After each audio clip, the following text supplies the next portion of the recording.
विज्ञानाला आधुनिक तंत्रज्ञानाची जोड, तत्पर उपचारांना माया ममतेची जोड। हे आहे कोल्हापुरातील Sai Sparsh children's hospital. Doctor Venkatesh Taraksaband, doctor Vijay Gawade आणि डॉक्टर अमोल गिरवलकर यांचा प्रदीर्घ अनुभव आणि बालरोग क्षेत्रातील प्रावीण्य यामुळे साई स्पर्श हॉस्पिटल आहे 0 ते 18 वयोगटातील बालकांचं आरोग्य जपणारं विश्वासार्ह हॉस्पिटल।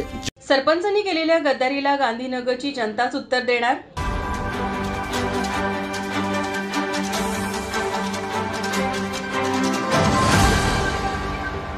गांधीनगर येथील लोकनियुक्त सरपंच संदीप पाटोळे, ग्रामपंचायत सदस्य गजेंद्र हेगडे, युवा शक्तीचे अध्यक्ष सामाजिक कार्यकर्ते सचिन जोशी, राजू चंदनशिवे यांच्यासह भाजप कार्यकर्त्यांनी काँग्रेस पक्षामध्ये जाहीर प्रवेश केला होता। सरपंच संदीप पाटोळे आणि ग्रामपंचायतचे सदस्य गजेंद्र हेगडे यांनी प्रवेश केलेल्या दुसऱ्याच दिवशी डीएससीच्या कामासंदर्भात पत्रकार परिषद घेतली होती।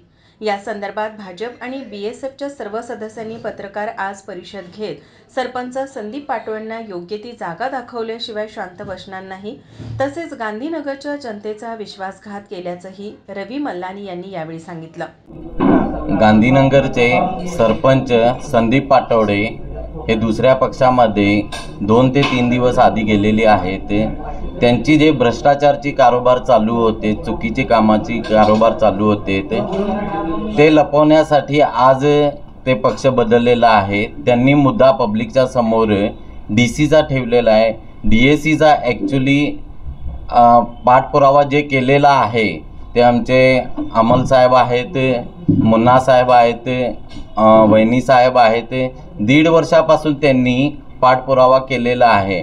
आज बरोबर टायमिंगला ज्यावेळी यश मिळत होता, बरोबर त्यांनी टायमिंगला स्वतःला वाचवायसाठी त्यांनी पक्ष बदललेला आहे, प्रवेश केलेला आहे दुसरीकडे।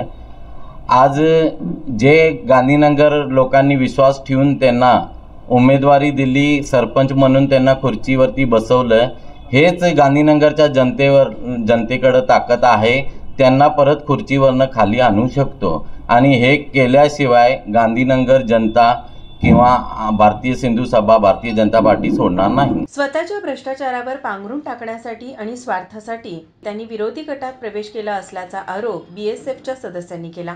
पत्रकार परिषदेस रितू लालवाणी, लक्ष्मी धामेजा, रीना अवघडे, सरिता कटेजा, दीपक जमनानी यांच्यासह आदी पदाधिकारी उपस्थित होते। माझा महाराष्ट्र न्यूज कोल्हापूर। प्रथमेश परब, माझा महाराष्ट्र कोल्हापूर या चॅनलला लाईक करा, शेअर करा आणि सबस्क्राईब